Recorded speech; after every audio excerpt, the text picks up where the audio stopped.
What up, boys and gals? Bessie here from Star Wars Comics, and Dr. Aphra, is officially back. Well, she has been back since the 2020 comic series, Dr. Aphra, that has started. But let's be honest, Aphra's a good character, but if Vader's not in the picture, then I don't really follow her. But now we have a reason to, because in issue number 12 and 13, Dr. Aphra finally got caught up by her past, and her past being Darth Vader, especially as she left him for dead way back in the 2018 comic series. The story, of course, revolves around the Crimson Dawn and the auction of Han Solo's frozen carbonite body. Dr. Aphra and Sanasteros have formed a team since we last saw them, a thieving archaeological scoundrel team. Interestingly though, Aphra knows that in this haul there are way worse criminals that have double-crossed everybody basically, and what issue number 12 actually shows us is that they are interested in many royal people that are enormously wealthy that they want to steal and hijack artifacts from. In fact, Sanasteros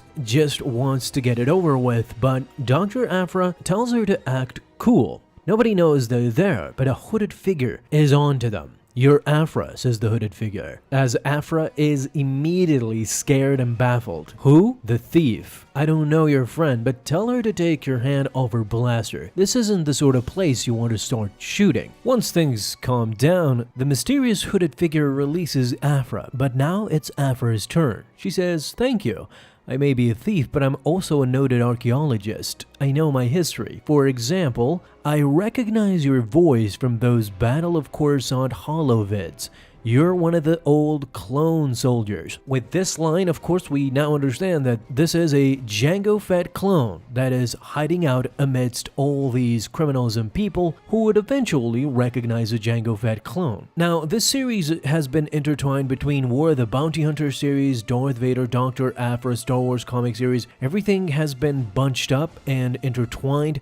I've looked through all of them so far. This hooded figure has not been revealed. Who was he really? I suspect that since Boba Fett is here in this place as well, inside the Crimson Dawn headquarters, biting for his chance to get Han Solo again, this could be Boba Fett hiding amongst the people, because in the other issues we see Boba Fett up in the balcony hiding out from those below. So once he's hiding, he removes his clothing, but as he is down with the criminals, he is trying to hide out his presence, especially knowing that Jabba has put out a contract for his head too. This is why this hooded figure could be Boba Fett, who of course has the same old voice as a clone soldier. However, I speculate that there is a possibility or a chance this could be Captain Rex, which, oh my god, it means that he is still alive after Empire Strikes Back, since this takes place after Empire Strikes Back and just before Return of the Jedi. Whatever the case, I'm sure we're gonna find out soon enough, but as of right now, we just know that this is a mysterious clone who Aphra wants her to be on her side. "I'll make this quick," says the clone. "Help me, or I'll tell the Crimson Dawn that the notorious thief Shelly Aphra is scoping out their headquarters." I'm sure they'll have lots to say about that,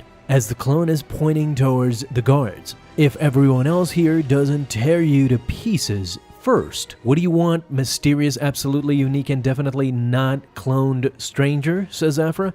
"A diversion," as he hands her a device. "When I trigger this comm button, distract the guards. I'll only need a few seconds." Right at that moment, Kira begins her speech. "Whoa, who is that?" says Aphra. "Thank you all for coming. My name is Kira." And she goes on her spiel about the Crimson Dawn and how they are auctioning off Captain Han Solo. Now, do I hear 100,000 credits as a starting bid? As Jabba and Boku are bidding against each other, Jabba of course in the end wins with 1 million credits, going once, going twice, says Kira, and the comm device is activated right at that time. Aphra knows this is her cue to distract the guards. "Congratulations, Jabba, Han Solo is yours," says Kira. No. Everybody turns their head to realize that it is none other than Darth Vader who has crashed the party. "Captain Solo belongs to me," says Darth Vader. Just the mere sight of Darth Vader alive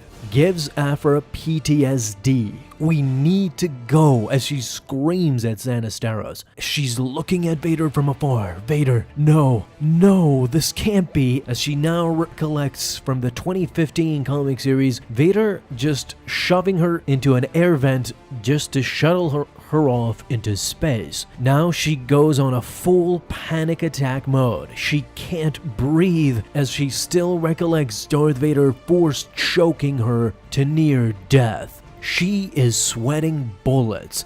Even Sanastaros realizes this, as Vader is mere meters away from her. "We need to go right now," says Aphra. "Get a hold of yourself," says Sana as she grabs Aphra's hand, but in her mind it is the hand of Darth Vader. Getting a hold of her once more. Her panic attack has overtaken her nervous system and she is in a full shock mode. "Run," she thinks to herself. "Run," she thinks to herself for a second time as the device now clanks out of her hand.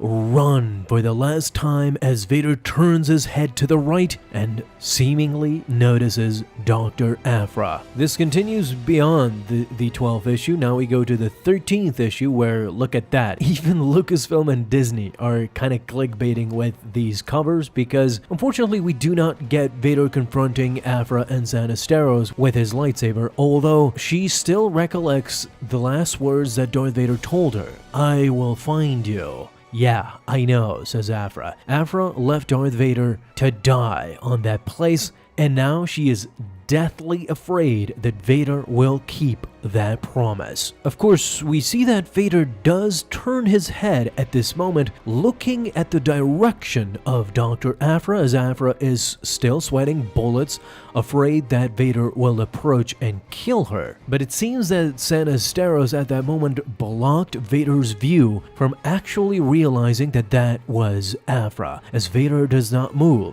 Both of them know that we need to get the hell out of here, as they both turn their heads to see Vader had already moved on. "Now," says Sana while he's distracted. From the previous comic issues, we know that Darth Vader now is, of course, fully distracted. He goes on to take Han Solo for himself. He battles Kira in the full view of everybody else. He wants to the show of force that Vader presents in front of the entire criminality of the galaxy is befitting of course, Darth Vader. He is the ultimate chauvinist. Aphra knows this all too well. "That's the thing about Lord Vader," says Aphra. "He's always on a mission. All you can do is stay out of his way and pray that his mission isn't you." She is still choked up even after escaping from Darth Vader at this moment and inside the hallways, but she knows all too well what she did to Darth Vader is not a joke. But in the end, she made it out with her life. Not for a lack of trying, she did try her best to escape, but I think ultimately it is because Vader did not get a full glimpse of Dr. Aphra. If he had done that, I think Aphra would have been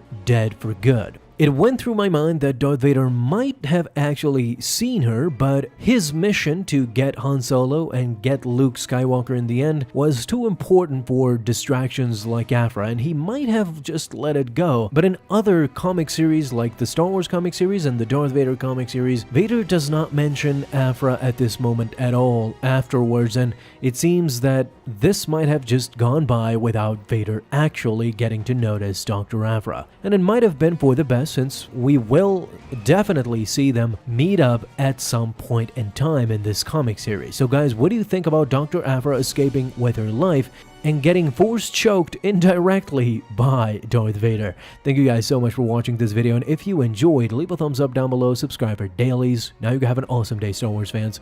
I'll see you in the next video, and may the force be with you. Until then.